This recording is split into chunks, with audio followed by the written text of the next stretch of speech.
Welcome back साथियों। भारत का भूगोल के अंतर्गत आज का हमारा टॉपिक है इंडियन ड्रेनेज सिस्टम, भारतीय अपवाह तंत्र। बिना किसी देरी के आइए शुरू करते हैं। भारत नदियों का देश है। यहाँ 4000 से भी अधिक छोटी बड़ी नदियाँ मिलती हैं।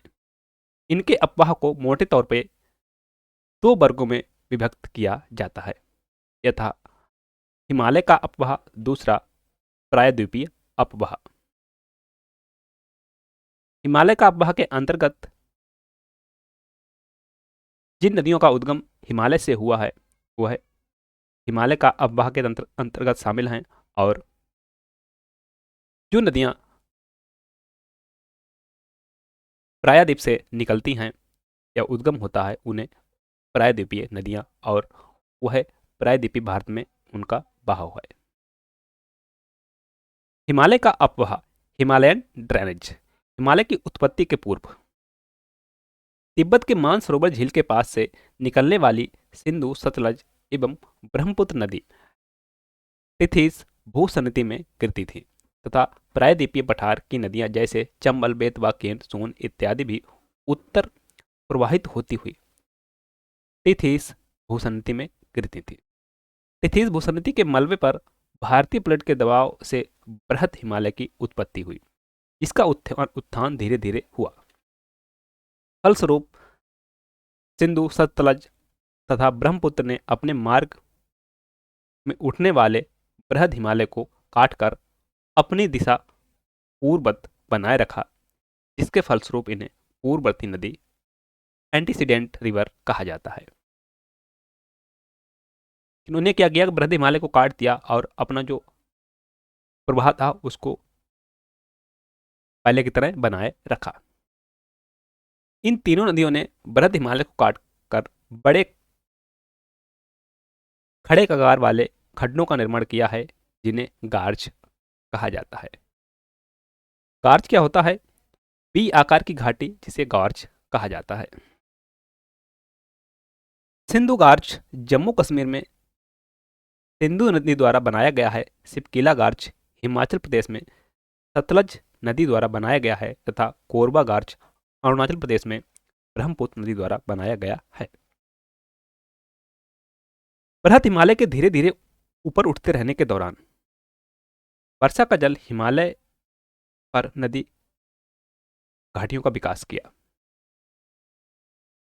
बृहद हिमालय की चोटियों की हिमरेखा के ऊपर उठने के पश्चात बृहद हिमालय पर बर्फ का आवरण हो गया, जिससे निकले हिमनद नदियों द्वारा बनाई गई घाटियों से होकर बहने लगे। इस प्रकार बृहद हिमालय में पहले नदी घाटियां बनी, फिर हिमनद। क्या हुआ? पहले नदी घाटियां बनी, उसके बाद में हिमनद बने हैं। इन नदियों को अनुवर्ती नदी, कॉन्सिक्वेंट रिवर कहा जाता है, क्योंकि ये ढाल बनने के पश्चात ढाल के अनुरूप बहना प्रारंभ करती हैं। बृहद हिमालय की नदियों द्वारा लाया गया अवसाद बृहद हिमालय के दक्षिण तिथिस भूसंनति में जमा किया गया, जिसमें विभिन्न चट्टानें जैसे बलुआ पत्थर, चूना पत्थर एवं कांग्लोमेरेट इत्यादि का निक्षेप हुआ। इसके फलस्वरूप तिथिस की तलहटी अवसाद भार से लचकती गई। इस पर पुनः भारतीय प्लेट के दबाव से मध्य लघु हिमालय की धीरे धीरे उत्पत्ति हुई, जिसे बृहद हिमालय से निकलने वाली विभिन्न नदियों जैसे यमुना, गंगा, काली, गंडक, कोसी तथा तीस्ता नदियों के मध्य हिमालय को काटकर अपनी घाटी पूर्ववत बनाए रखा। इसलिए मध्य तथा शिवालिक हिमालय की पूर्ववर्तीय नदियां कहलाती हैं।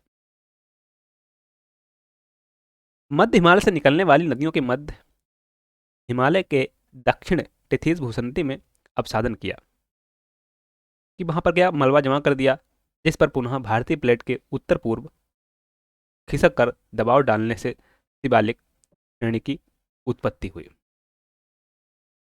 स्मरणीय कि मध्य हिमालय की उत्पत्ति के पश्चात ब्रह्मपुत्र नदी का जल मध्य हिमालय के दक्षिणी पर्वतपाद के सहारे पूर्व से पश्चिम प्रवाहित होने लगा। जब यह श्रेणी बनी ब्रह्मपुत्र नदी का जो जल था वह पूर्व से पश्चिम की ओर प्रवाहित होने लगा, जो पश्चिम में पाकिस्तान की सिंधु नदी मिलकर अरब सागर में गिरता था। इसे इंडो ब्रह्मा या शिवालिक नदी कहा जाता था, जो अपनी घाटी में अवसादन कर रही थी। इसी अवसादन पर भारतीय प्लेट के उत्तर पूर्व गतिशील होकर दबाव के फलस्वरूप शिवालिक पर्वत की उत्पत्ति हुई। इसे मध्य हिमालय से निकलने वाली नदियों को काटा तथा शिवालिक के लिए पूर्ववर्ती कहलाई। स्मरणीय कि शिवालिक की उत्पत्ति के समय ही अरावली दिल्ली कटक ऊपर उठा, जिसे इंडो ब्रह्मा नदी का मार्ग अवरुद्ध हो गया। दिल्ली अरावली कटक के पश्चिम इसकी घाटी सूख गई, जिसे परित्यक्त घाटी कहते हैं। आज ये सरस्वती या घग्गर के नाम से अवशिष्ट घाटी के रूप में हरियाणा तथा राजस्थान में स्थित है। दिल्ली कटक के ऊपर उठने से इंडो ब्रह्म नदी छिन्न भिन्न हो गई। जब यह श्रेणी बनी कटक, इससे क्या हुआ, इंडो ब्रह्म नदी छिन्न भिन्न हो गई एवं वर्तमान तीनों नदी तंत्रों में बट गई। जो वर्तमान के नदी तंत्र हैं दिल्ली कटक के ऊपर उठने के परिणाम स्वरूप बने हैं। पहला है सिंधु तंत्र, द सिंधु सिस्टम। सिंधु तंत्र विश्व के विशालतम नदी तंत्रों में से एक है। इसके अंतर्गत सिंधु तथा उसकी सहायक नदियां यथा झेलम, चिनाब, रावी, ब्यास, सतलज, जास्कर, गोमल, द्रास, त्योक, शिकार, कुर्रम, काबुल तथा गिलगिट सम्मिलित हैं। सिंधु तिब्बत के मानसरोवर झील के निकट। सिंधु का उद्गम कहां से होता है? मानसरोवर झील के निकट चेमायुंगडोंग ग्लेशियर से निकलती है। यह नदी पहले उत्तर पश्चिम दिशा में प्रवाहित होती है। फिर यह हिमालय पर्वत को काटकर दमचौक के निकट भारत में प्रवेश करती है। ये जगह यहां पर है। सिंधु एक पूर्ववर्ती नदी है जो नंगा पर्वत के उत्तर बुंजी नामक स्थान पर लद्दाख श्रेणी को काटकर गार्ज 5181 मीटर गहरी का निर्माण करती है। यह नदी चिल्लास के निकट पाकिस्तान में प्रवेश करती है। यहां से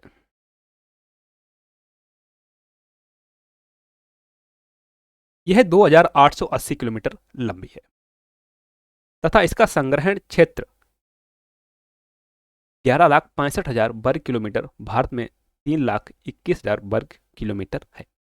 ज्ञातव्य है कि भारत पाकिस्तान के बीच हुए सिंधु जल समझौते के अंतर्गत भारत सिंधु व उसकी सहायक नदियों में झेलम और चिनाब के 20% जल का उपयोग कर सकता है।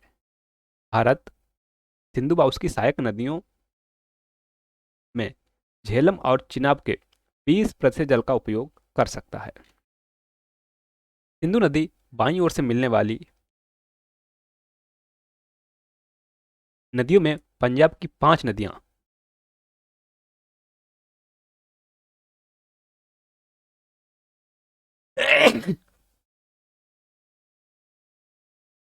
सतलज, ब्यास, रावी, चिनाब और झेलम पंचनद सबसे प्रमुख है। सबसे पहले सतलज, ब्यास, रावी, चिनाब, झेलम। ये पांचों नदियां संयुक्त रूप से सिंधु नदी की मुख्य धारा मीठानकोट के पास से मिलती हैं। मीठानकोट एक जगह है, वहां पर ये पांचों नदियां संयुक्त रूप से सिंधु में मिलती हैं। जास्कर, सोहन, स्यान, सिगार व बाईं ओर से मिलने वाली अन्य प्रमुख नदियां हैं। दाईं ओर से मिलने वाली नदियों में श्योक, काबुल, कुर्रम, गोमल, गिलगिट आदि प्रमुख हैं। काबुल व उसकी सहायक नदियां सिंधु में अटक के पास मिलती हैं। काबुल व उसकी सहायक नदियां कहां पर मिलती हैं? अटक के पास, सिंधु में। सिंधु नदी दक्षिण पश्चिम की ओर बहते हुए कराची के पूर्व में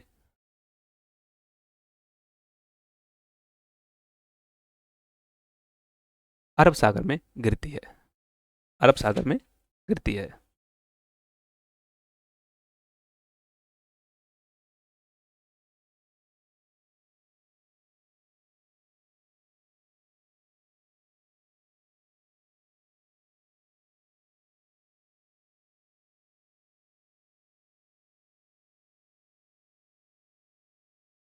झेलम पीर पंजाल पर्वत की पदस्थली में स्थित बेरीनाग के समीप शेषनाग झील से निकलकर श्रीनगर के निकट बुलर झील में गिरती है। कहाँ से निकल रही है? झेलम पीर पंजाल पर्वत की पदस्थली में स्थित बेरीनाग के समीप शेषनाग झील से बुलर झील में गिरती है। आगे बढ़कर मुजफ्फराबाद से मंगला तक है भारत पाक सीमा के लगभग समानांतर बहती है। कश्मीर की घाटी में अनंतनाग से बारामूला तक झेलम नदी नौकागम्य है। झेलम पाकिस्तान में झंग के निकट चिनाब से मिल जाती है, अतः यह चिनाब की भी सहायक नदी है। चिनाब सिंधु की विशालतम सहायक नदी है। चिनाब सिंधु की विशालतम सहायक नदी है जो हिमाचल प्रदेश में चंद्रभागा कहलाती है। चिनाब को हिमाचल में चंद्रभागा के नाम से जाना जाता है। यह नदी लाहौल में बाड़ा लाचा दर्रे के पास दोनों ओर से चंद्र और भागा नामक दो नदियों के रूप में निकलती है। ये दोनों केलांग के निकट टंडी में मिलती हैं।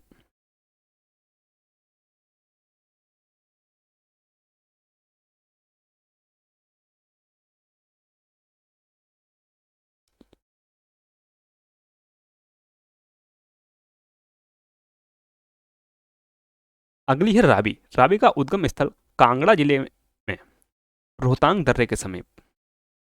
कौन सा जिला है? कांगड़ा। रोहतांग दर्रे के समीप है। इसी के निकट ब्यास कुंड से ब्यास नदी भी निकलती है। इस घाटी को कुल्लू घाटी कहते हैं। ब्यास सतलज की सहायक नदी है एवं कपूरथला के निकट हरिके नामक स्थान पर उससे मिलती है। सतलज नदी मानसरोवर झील के समीप स्थित राकसताल से निकलती है। कहाँ से निकल रही है? राकसताल से, मानसरोवर झील के समीप से। यह एक पूर्ववर्ती नदी है जो हिमालय को काटकर और सिपकीला दर्रे के पास भारत हिमाचल प्रदेश में प्रवेश करती है। स्पीति नदी इसकी मुख्य सहायक है। प्रसिद्ध भाखड़ा नांगल बांध सतलज नदी पर ही बनाया गया है। भाखड़ा नांगल डैम है, कहाँ बनाया गया है? सतलज नदी पर। अगला है गंगा तंत्र, द गंगा सिस्टम। गंगा नदी का उद्गम स्थल उत्तराखंड के उत्तरकाशी जिले में गोमुख के निकट गंगोत्री हिमानी है। यहां यह भागीरथी के नाम से जानी जाती है। गंगा की दो शीर्ष धाराएं अलकनंदा तथा भागीरथी हैं जो उत्तराखंड में देवप्रयाग में संगम कर गंगा का निर्माण करती हैं। अर्थात जहां से नदी निकलती है वहां से गंगा के नाम से नहीं निकलती है। जब अलकनंदा और भागीरथी नामक दो नदियां मिलती हैं तब इसे गंगा के नाम से जाना जाता है। और कहां पर होता है? देवप्रयाग में। अलकनंदा का उद्गम स्थल सतोपथ हिमानी है।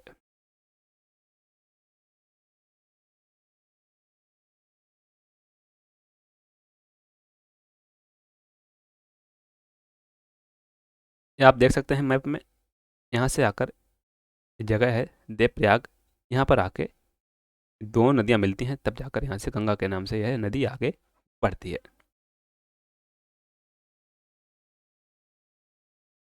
अलकनंदा की दो धाराएं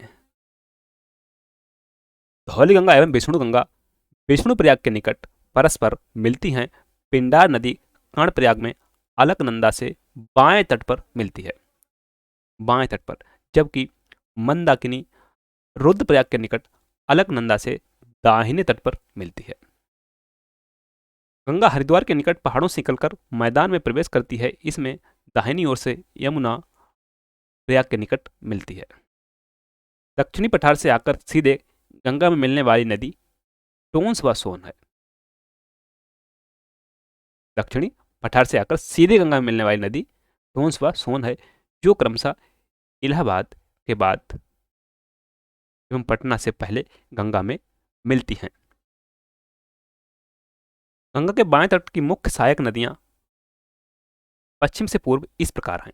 सबसे पहले रामगंगा, फिर वरुणा, गोमती, घाघरा, सरयू, गंडक, बूढ़ी गंडक, बागमती, कोसी तथा महानंदा है।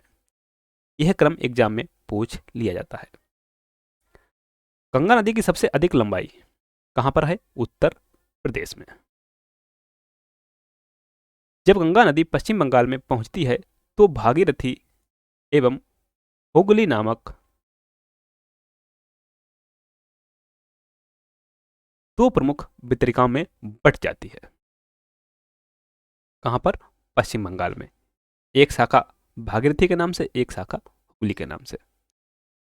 ज्ञातव्य की वितरिका डिस्ट्रीब्यूटरी मुख्य नदी से निकलने वाली ऐसी छोटी नदी होती है जिसमें वह पुनः नहीं मिलती है, जैसे हुगली।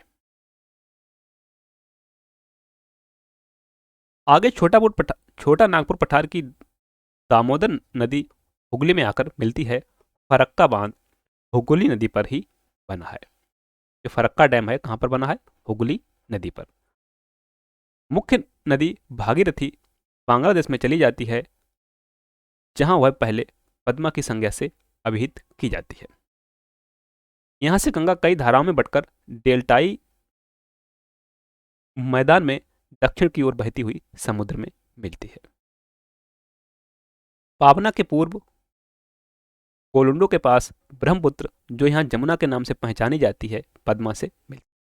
संयुक्त धारा पद्मा के नाम से आगे बढ़ती है। चांदपुर के पास मेघना इससे आ मिलती है और तत्पश्चात मेघना नाम से ही अनेक जल वितरिकाओं में बटकर बंगाल की खाड़ी में मिल जाती है। गंगा ब्रह्मपुत्र का डेल्टा विश्व का सबसे बड़ा डेल्टा माना जाता है। इसका विस्तार हुगली और मेघना नदियों के बीच है। डेल्टा का समुद्री भाग घने वनों से ढका है। सुंदरी वृक्ष की अधिकता से यह सुंदरवन कहलाता है। यहाँ पर सुंदरी नामक वृक्षों की अधिकता देखने को मिलती है, जिस कारण इसको सुंदरवन कहा जाता है।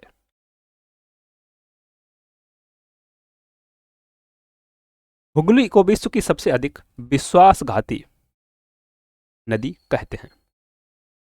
इसी तट पर कोलकाता बंदरगाह है, जिसे पूर्व का लंदन कहते हैं। यमुना नदी गंगा नदी तंत्र की सर्वाधिक लंबी सहायक नदी है।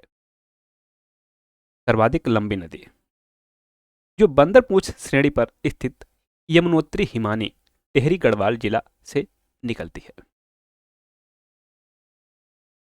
इसमें चंबल, सिंध, बेतवा तथा केन नदियां यमुना के दाहिने तट पर आकर मिलती हैं। ये सभी मालवा के पठार से बहती हैं।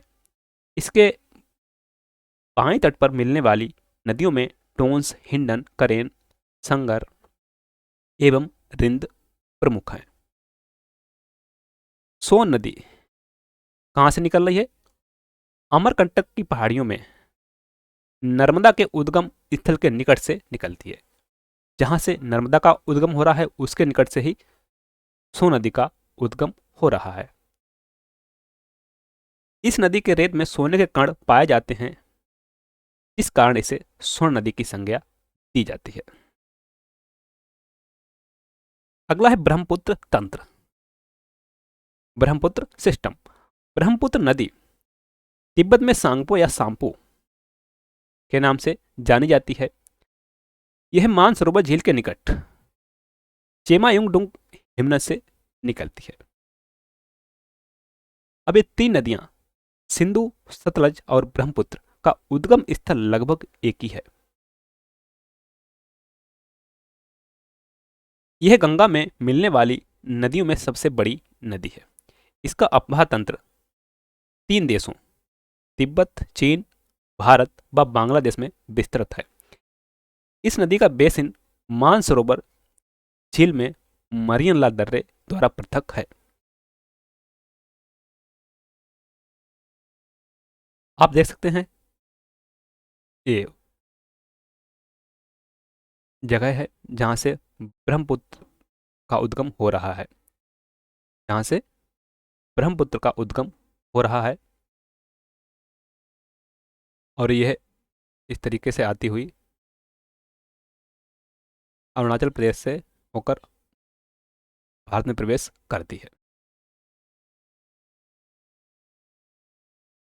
अपने उत्पत्ति स्थान से पूर्व की ओर 1100 किलोमीटर तक मुख्य हिमालय श्रेणी के समानांतर बहती है,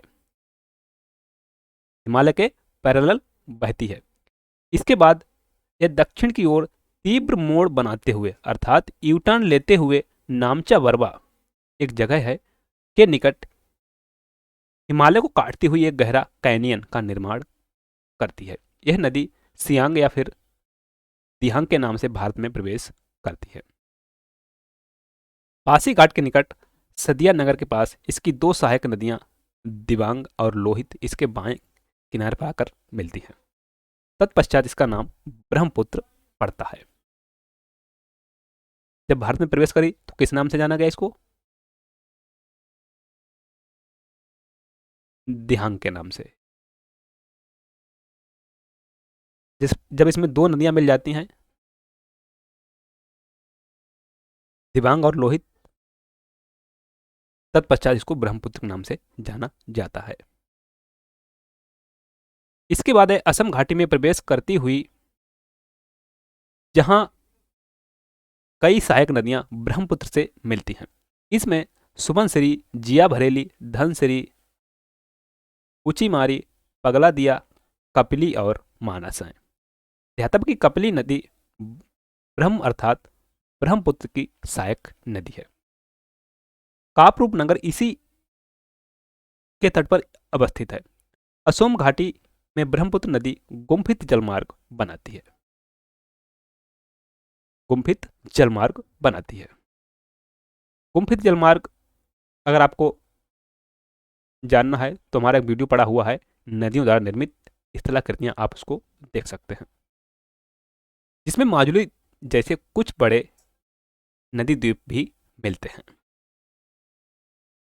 यह धुबरी शहर तक पश्चिम की ओर बहती है, धुबरी शहर तक पश्चिम की ओर बहती है और तत्पश्चात गारो पहाड़ी से मुड़कर दक्षिण की ओर धुबरी गोलपारा के पास बांग्लादेश में प्रवेश करती है। बांग्लादेश में इसका नाम जमुना है। ब्रह्मपुत्र का नाम बांग्लादेश में क्या है? जमुना। यहां ब्रह्मपुत्र में तीस्ता आदि नदियां मिलकर अंत में पद्मा अर्थात गंगा में मिल जाती हैं। पद्मा नदी मेघना से मिलने के बाद मेघना नाम से बंगाल की खाड़ी में गिरती है। मेघना की मुख्य धारा बराक नदी का उद्भव मणिपुर की पहाड़ियों से होता है। बराक नदी बांग्लादेश में तब तक बहती रहती है जब तक कि भैरव बाजार के निकट गंगा ब्रह्मपुत्र नदी में इसका विलय नहीं हो जाता। अगली है तीस्ता नदी। इसका उद्गम सिक्किम राज्य में स्थित चोलाम झील, कहां से हो रहा है? चोलाम झील से। ऊंचाई कितनी है यहाँ पर? 7000 मीटर की ऊंचाई से होता है। इसकी सहायक नदी रंगीत है, जो सिक्किम के रंगोत हिमनद से निकलती है। अगला है प्रायद्वीपीय अपवाह, पेनिसुलर ड्रेनेज। भारतीय प्रायद्वीप एक प्राचीन स्थिर भूखंड है, अतएव प्रायद्वीप की नदियां हिमालय की तुलना में अधिक पुरानी हैं। यह प्राय प्रौढ़ावस्था को प्राप्त कर चुकी हैं, अर्थात नदियां आधार तल बेस लेवल को प्राप्त कर चुकी हैं और उनकी ढाल प्रवणता स्लोप ग्रेडियंट अत्यंत मंद है। कि जिस तरीके से हिमालय की नदियां बह रही हैं तेजी से, वैसा नहीं है, क्योंकि हिमालय की जो नदियां हैं इसमें ढाल अधिक है, लेकिन जो प्रायद्वीपीय नदियां हैं इसमें जो स्लोप ग्रेडियंट है वो बहुत मंद है। सिर्फ वही हिस्से इसके अपवाद हैं जहां नया भ्रंशन हुआ है। नदियों के कम ऊर्ध्वाधर अपरदन तथा अधिक क्षैतिज अपरदन के कारण चौड़ी तथा उथली घाटियों का निर्माण होता है। प्रायद्वीपीय नदियों में विसर्पों मेंडर्स का अभाव है कि जिस तरीके से गंगा की नदियां ऐसे करके बहती हैं, इस तरीके से इन नदियों में नहीं पाया जाता है तथा उनके मार्ग लगभग निश्चित हैं कि जलमार्ग है वो निश्चित है, मेंडर नहीं बनाती हैं। ये वर्षा जल पर निर्भर रहती हैं। प्रायद्वीपीय नदियां जो हैं किस पर निर्भर हैं? वर्षा के जल पर। जबकि हिमालय जो नदियां हैं वह वर्ष भर सतत रूप से बहती रहती हैं, क्योंकि उनकी जलापूर्ति किससे होती है? हिमानियों द्वारा। प्रायद्वीपीय नदियां ग्रीष्म ऋतु में सूख जाती हैं। यहाँ की अधिकांश नदियां बंगाल की खाड़ी में गिरती हैं। अधिकांश नदियां कहाँ गिर रही हैं? बंगाल की खाड़ी में। कुछ अरब सागर तथा कुछ विशाल मैदान की ओर बहती हुई गंगा व यमुना नदियों में गिरती हैं। कुछ नदियां अरावली तथा मध्यवर्ती पहाड़ी प्रदेश से निकलकर कच्छ के रन अथवा खंबात की खाड़ी में गिरती हैं। यहाँ की प्रमुख नदियां दो भागों में विभक्त हैं यथा पहली बंगाल की खाड़ी में गिरने वाली नदियां, बी अरब सागर में गिरने वाली नदियां। सबसे पहले जानते हैं बंगाल की खाड़ी में गिरने वाली नदियां। महानदी, यह 858 किलोमीटर लंबी है। इसका जल प्रवाह क्षेत्र 1,41,589 वर्ग किलोमीटर है। इसका उद्गम स्थल रायपुर जिले में सिहावा के पास है। यहां से निकलकर पूर्व दक्षिण पूर्व की ओर बहती हुई कटक उड़ीसा के निकट बड़ा डेल्टा बनाती हुई बंगाल की खाड़ी में गिरती है। शिवनाथ, हसदो, मंड, डूब उत्तर की ओर से इसमें आकर मिलती हैं, अर्थात इसकी उत्तर से आकर मिलने वाली सहायक नदियां हैं। जबकि जोंक व तेल दक्षिण की ओर से आकर मिलती हैं। हीराकुंड, टिकरपारा व नराज इसी नदी पर प्रमुख बहुउद्देशीय परियोजना है।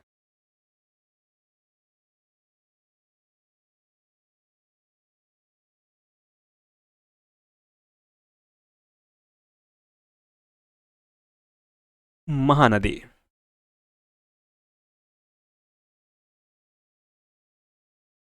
यहां से इसका उद्गम हो रहा है, इस यहां से निकलकर ये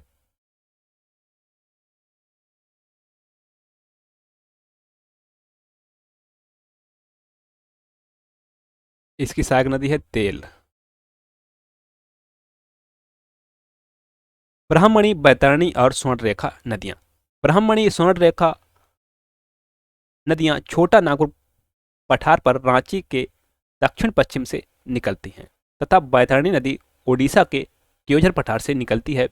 ब्राह्मणी नदी कोयल और सांख नदियों से मिलकर बनी है। यह 705 किलोमीटर लंबी है। बैतरणी और ब्राह्मणी बंगाल की खाड़ी में गिरने वाली दो अन्य प्रमुख नदियां हैं। स्वर्णरेखा नदी 395 किलोमीटर लंबी है। यह मेदिनीपुर पश्चिम बंगाल से होकर बंगाल की खाड़ी में गिरती है। अगली है गोदावरी नदी। प्रायद्वीपीय भारत की सबसे लंबी नदी, जिसकी लंबाई है 1465 किलोमीटर। इसका जल प्रवाह क्षेत्र 3,13,812 वर्ग किलोमीटर है। इसका 44% भाग महाराष्ट्र में, 23% भाग आंध्र प्रदेश में तथा 20% मध्य प्रदेश में पड़ता है। पश्चिमी घाट की नासिक की पहाड़ियों में त्र्यंबक में इसका उद्गम स्थान है। उत्तर में इसकी प्रमुख सहायक नदियां प्राणहिता, पूर्णा, दुधना, पेनगंगा, बरदा, बेनगंगा तथा इंद्रावती हैं। दक्षिण में मंजीरा नदी प्रमुख है, जो हैदराबाद के निकट इसमें मिलती है। गोदावरी के निचले भाग में बाढ़ें आती रहती हैं। अपने इसी भाग में यह नाव्य योग्य है। इस नदी पर अनेक जल विद्युत परियोजनाओं का निर्माण किया गया है। ध्यातव्य है कि आयु, आकार और लंबाई के कारण इस नदी को बूढ़ी गंगा या दक्षिणी गंगा की संज्ञा से भी अभिहित किया जाता है। अगली है कृष्णा नदी। कृष्णा नदी यह प्रायद्वीपीय भारत की दूसरी सबसे लंबी नदी है। इसकी लंबाई 1400 किलोमीटर है। इसका उद्गम महाबलेश्वर के निकट से होता है। इसका अपवाह 2,59,000 वर्ग किलोमीटर क्षेत्र में फैला हुआ है, जिसका 27% महाराष्ट्र में, 44% कर्नाटक में, 29% आंध्र प्रदेश में पड़ता है। तुंगभद्रा और भीमा इसी पर प्रमुख सहायक नदियां हैं। कोयना, येरला, वर्णा, पंचगंगा, दूधगंगा, घाटप्रभा, मालप्रभा, भीमा, तुंगभद्रा और मूसी इसकी अन्य सहायक नदियां हैं। तुंगभद्रा की सहायक नदी हगरी है। हगरी को वेदावती नाम से भी जाना जाता है। जल विद्युत परियोजनाओं की दृष्टि से इस नदी का बड़ा महत्व है। कृष्णा नदी डेल्टा बनाती हुई बंगाल की खाड़ी में गिरती है। इसका डेल्टा गोदावरी के डेल्टा से मिल गया है। अगली है कावेरी नदी। कावेरी नदी यह कर्नाटक के कुर्ग जिले में ब्रह्मगिरी के निकट से निकलकर 805 किलोमीटर लंबी तथा 87,900 वर्ग किलोमीटर क्षेत्र में बहती है। इसका कुल अपवाह क्षेत्र 3% केरल में, 41% कर्नाटक में, 56% तमिलनाडु में पड़ता है। इसकी प्रमुख सहायक नदियां उत्तर में हेरंगी, हेमावती, लोकापावनी, तिमसा, अक्रावती है, जो इसके बाएं तट पर आकर मिलती हैं। दक्षिण में लक्ष्मण तीर्थ, कबिनी, सुवर्णवती, भवानी और अमरावती हैं, जो इसके दाएं तट पर आकर मिलती है। यह नदी शिव समुद्रम नामक प्रसिद्ध जलप्रपात बनाती है। तिरुचिरापल्ली के 16 किलोमीटर पूर्व की ओर कावेरी का डेल्टा प्रारंभ होता है। यहां पर दो धाराओं में, उत्तर में कोलेरून तथा दक्षिण में कावेरी में बट जाती है। कावेरी नदी को दक्षिण भारत की गंगा मां प्रदान की गई है। इसके प्रभाव क्षेत्र को rice bowl of south India कहा जाता है। प्रायद्वीपीय नदी में कावेरी ही एक ऐसी नदी है। प्रायद्वीपीय नदियों में कावेरी ही एक ऐसी नदी है जिसमें वर्ष भर जल प्रवाह बना रहता है, क्योंकि इसके ऊपरी जलग्रहण क्षेत्र कर्नाटक में दक्षिण है, पश्चिमी मानसून से, तथा निचले जलग्रहण क्षेत्र तमिलनाडु में उत्तरी पूर्वी मानसून से वर्षा होती है। अब इसमें कारण क्या है कि इसमें दोनों मानसून से जल की प्राप्ति होती है, लौटते हुए मानसून से भी और दक्षिण पश्चिम मानसून से भी जलापूर्ति होती है। तो इसमें वर्ष भर जल बना रहता है। अगली है पेन्नार। इसकी दो शाखाएं हैं। प्रथम उत्तरी पेन्नार, यह कर्नाटक के कोलार जिले के नंदीदुर्ग पहाड़ी से निकलकर आंध्र प्रदेश में प्रवाहित होती हुई बंगाल की खाड़ी में गिरती है। इसका अपवाह क्षेत्र कृष्णा तथा कावेरी के मध्य 55,213 वर्ग किलोमीटर है। इसकी प्रमुख सहायक नदियां जयमगली, कुंदरू, सागिलेरू, चित्रावली, पापासनी तथा चेयरू हैं। दक्षिणी पेनार नदी केशव की पहाड़ी कर्नाटक से निकलकर उत्तरी पेनार के दक्षिण में प्रवाहित होती हुई बंगाल की खाड़ी में गिरती है। अगली है पलार। इसका उद्गम कर्नाटक राज्य के कोलार जिला से होता है। यह आंध्र प्रदेश के चिंतूर तथा तमिलनाडु के आर्काट जिले से प्रवाहित होती हुई बंगाल की खाड़ी में गिर जाती है। इसकी प्रमुख सहायक नदियां कोयनी एवं चेयार है। अगली है बैगई। यह नदी तमिलनाडु राज्य के मदुरई जिला के परसानद पहाड़ी से निकलकर मदुरई, रामनाथपुरम आदि जिलों से प्रवाहित होते हुए मंडपम के पास पाक की खाड़ी में समाहित हो जाती है। मदुरई इसी नदी के तट पर स्थित है। मदुरई शहर है वह बैगाई के ही तट पर स्थित है। अगली है ताम्रपर्णी। यह तमिलनाडु राज्य के तिरुनेलवेली जनपद की प्रमुख नदी है, जिसका उद्गम दक्षिणी सह्याद्री के अगस्त्यमलाई पहाड़ी के ढालों से होता है। यह मन्नार की खाड़ी में जाकर गिरती है। अगली है अरब सागर में मिलने वाली नदियां। सबसे पहली नर्मदा। नर्मदा का उद्गम मैकाल पर्वत की अमरकंटक चोटी 1057 मीटर से होता है। इसकी लंबाई 1312 किलोमीटर है।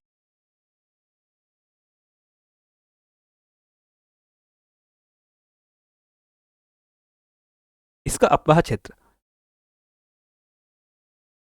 98,795 वर्ग किलोमीटर है, जिसका 87% भाग एमपी में, 11.5% गुजरात में तथा 1.5% महाराष्ट्र में पड़ता है। अरब सागर में गिरने वाली प्रायद्वीपीय भारत की यह सबसे लंबी नदी है, अर्थात प्रायद्वीपीय भारत की पश्चिम में प्रवाहित होने वाली सबसे लंबी नदी नर्मदा नदी है।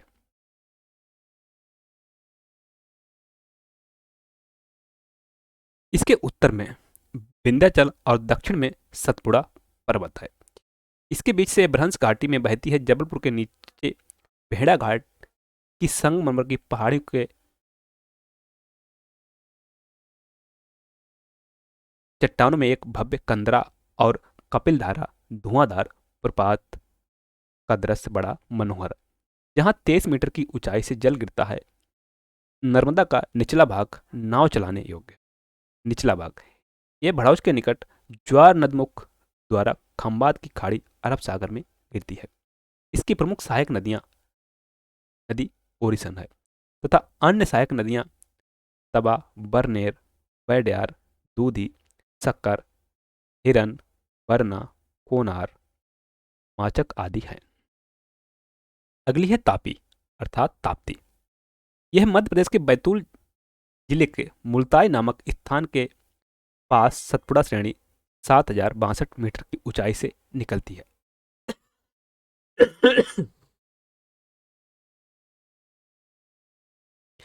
इसकी लंबाई 724 किलोमीटर है तथा क्षेत्रफल 65,145 वर्ग किलोमीटर में इसका बेसिन है। इसके बेसिन का 79% भाग महाराष्ट्र में, 15% एमपी में, 6% गुजरात में पड़ता है।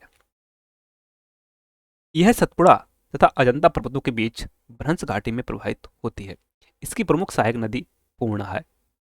नर्मदा के समानांतर सतपुड़ा के दक्षिण से बहकर खंबात की खाड़ी में गिरती है। इसके मुहाने पर सूरत नगर स्थित है। काकरा पार तथा उकाई परियोजनाओं द्वारा इसके जल का उपयोग होता है। अगली है साबरमती। यह 320 किलोमीटर लंबी है। साबरमती की लंबाई 320 किलोमीटर राजस्थान के मेवाड़ पहाड़ियों से निकलकर गुजरात से प्रवाहित होती हुई खंबात की खाड़ी में गिरती है। अहमदाबाद इस नदी के किनारे स्थित सबसे बड़ा नगर है। यह तीसरी बड़ी पश्चिम में प्रवाहित होने वाली नदी है।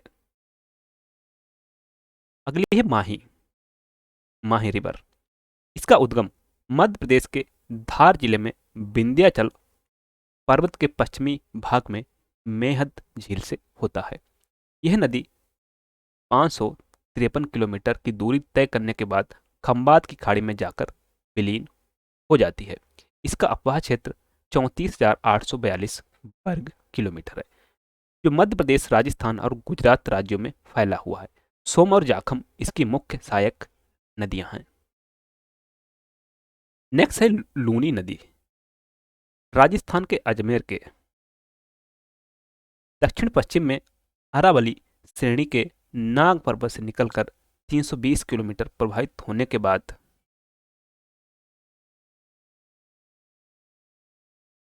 कच्छ रण के दलदल में विलुप्त हो जाती है। सरस्वती, जवाई, सोखड़ी, लीलड़ी, मीढ़ी नदियां लूनी की सहायक नदियां हैं। इसमें सरस्वती का उद्भव पुष्कर झील से होता है। अगली है घग्गर नदी।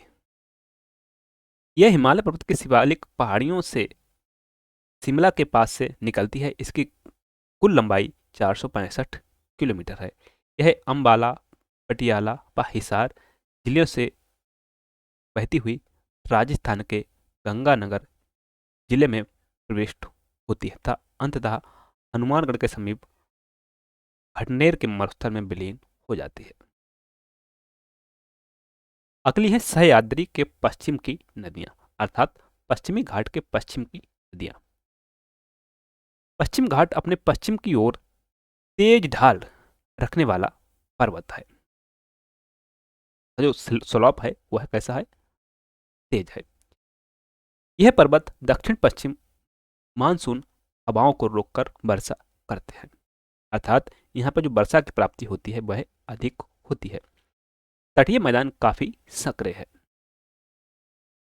जो तटीय मैदान है उनका विस्तार ज्यादा नहीं है। इस धरातलीय व जलवायु विशेषता के कारण नदियां छोटी व तीव्र गामी हैं। नदियां छोटी हैं लेकिन धारा कैसी है? तेज है। प्रमुख नदियां इस प्रकार हैं। गुजरात में सतरंजी, भादर। गोवा में मांडवी, जुआरी और राचोल। कर्नाटक में काली नदी, गंगाबेली, बेड़ती, सरावती, तादरी, नेत्रवती। केरल में भरतपुजा, पेरियार, पाम्बा। ये सब नदियां तेज ढाल बनाती हुई तंग घाटियों व जलप्रपातों का निर्माण करती हैं। सरावती नदी का जोग प्रपात 271 मीटर ऊंचा प्रसिद्ध प्रपात है। भरतपुजा केरल की सर्वाधिक लंबी नदी है। इसे पोन्नानी के नाम से जानते हैं। पेरियार केरल की दूसरी सबसे लंबी नदी है जो अन्नामलाई पहाड़ी से निकलकर वेमनाड झील के उत्तर में अरब सागर में गिरती है। यद्यपि इस क्षेत्र में भारी वर्षा होती है लेकिन ये नदियां कुल अपवाह का 2% भाग ले जाती हैं। अधिकांश नदियां चौड़ी संकीर्ण खाड़ियां बनाती हैं।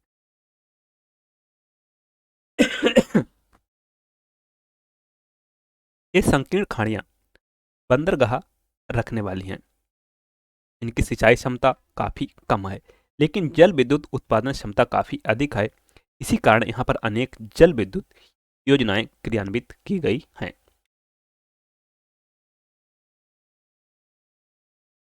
Thank you. वीडियो को लाइक और शेयर कर दें, चैनल को सब्सक्राइब कर दें तथा बेल आइकन को प्रेस कर दें कि हमारे आने वाले वीडियो को नोटिफिकेशन आपको मिलता रहे। नेक्स्ट वीडियो में एक नए टॉपिक के साथ, तब तक के लिए नमस्कार।